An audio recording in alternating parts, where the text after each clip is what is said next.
బ్యా ఇప్పుడు ఇసుక ఉచితం అంటున్నారు కదా! అయితే దానివల్ల డబ్బు చాలా నష్టపోతుంది. కానీ పార్టీ కార్యకర్తలకి, నాయకులకు లభిస్తుంది కాబట్టి అయింది. అయితే అయినా ఇంకా ఎక్కువ ఇసుక ఉంటుందంట. దాంతో మిగిలిన ఇసుకని బెంగుళూరు, చెన్నైలకి అమ్ముదాం అన్నటువంటి ప్రతిపాదన తెర మీదకొచ్చిందట.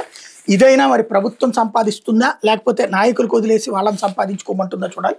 వాస్తవంగా ఎప్పటికీ అటు వెళ్ళిపోతున్నాయి. తాజాగా వర్షాకాలంలో రాష్ట్ర అవసరాల కోసం జిల్లాలో పెద్ద ఎత్తున ఇసుక నిల్వ చేసిన గనుల శాఖ ఇక్కడ డిమాండ్ మేరకు సరఫరా చేయగా మిగిలింది బెంగళూరు, చెన్నై వంటి నగరాలకు విక్రయిస్తే మంచి రాబడి వస్తుందని భావిస్తోంది. వర్షాకాలంలో నదుల్లో ఇసుక తవ్వకాలు సాధ్యం కాదు. అందుకే అక్టోబర్ వరకు ఇసుక కొరత లేకుండా చూసేందుకు గనుల శాఖ 65.77 లక్షల టన్నుల మేర నిల్వ చేసింది.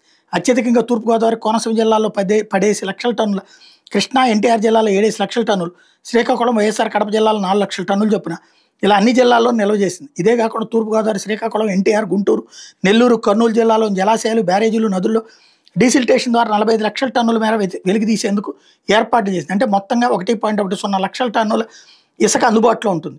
రాష్ట్రంలో వచ్చే 4 నెలలు ఎంత అవసరం ఉంటుందో అంచనా వేసి మిగిలిన బెంగళూరు, చెన్నై వంటి నగరాలు విక్రయించడం మీద అధికారులు యోచిస్తున్నారు.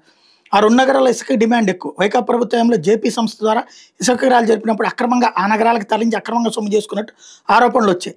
కూటమి ప్రభుత్వం వచ్చాక రాష్ట్రంలో ఉచిత ఇసుక విధానం అమలు చేస్తుంది. దీంతో పాటు ఇసుక కొరత లేకుండా చేస్తుంది.